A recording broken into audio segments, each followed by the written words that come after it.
We're looking at the first big handicap of the turf flat racing season, the William Hill Lincoln, due off at Doncaster on Saturday at 3:15.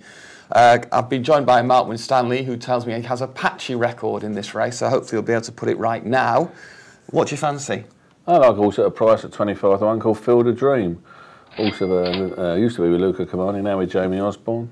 Been gelded, ran well for Jamie first time out in Dubai. It's a front runner, it's drawn in stall 5. I think if there's a strip of ground over on the far rail, he might have got on it, and with the wind behind him, might be hard to catch. I think 25 to 1's a fair price. I'm also looking out to trade out in running, as is my one. You know, I think he'll be shorter in running as well. Time I always look at them having my bets, as you know, the in running aspect of it. You know, we can crack on, you know, with a bet fair and that, and lay a few in running and back in lay.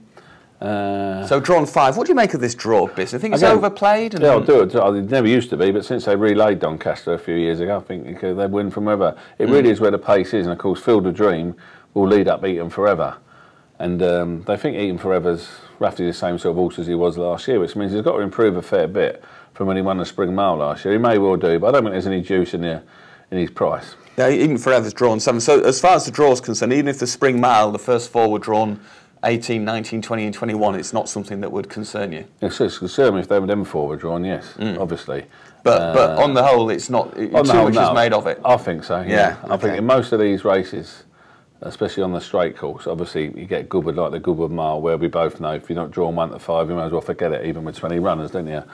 I remember back in Suppersus in the Cambridgeshire a few years ago, I remember he was drawn 31 to 32 when he got on that rail, didn't he?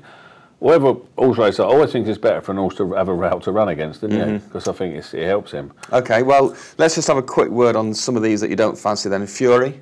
Fury, again, William Haggis has gone out of Dubai, hasn't he? The horse was very disappointing last year. It was supposed to be a Guineas horse last year. Been gelded, but there's been no weight of money for... Remember when Pennington won this a few years ago, there's fortunes for it. Haggis, there's no money for it, and I think he definitely wants softer ground, this horse. Okay. Got a lot to prove this year. Okay, maybe Kokoza. What do you think of him? He's drawn 15. Not that well, you know, you make all the old jokes about Frankie Kokoza, the old joke. First run for Marcus Botty, isn't it? Yeah. Again, just 9 to 1. Just I don't think there's any juice in the price. I think he's been backed, but I'm not getting any strong vibes for it. What about the vibes for the top weight, Edinburgh Knight? He's a nice animal, isn't he? Again, he's got to improve again. He runs well in his handicaps all the time, doesn't he? He's thereabouts. Again, he'll have to improve to win. It wouldn't surprise me if he won it. I can't have the 2 Godolphin horses in the race. I'll be prepared to take them on. Okay. Man of action and start right. I can't be with them. No, why not?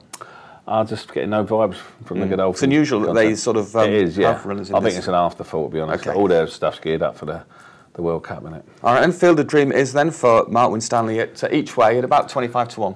Yes, have a look around for a few films, maybe going 1, 2, 3, 4, 5. Have a look around for that concession as well. All right.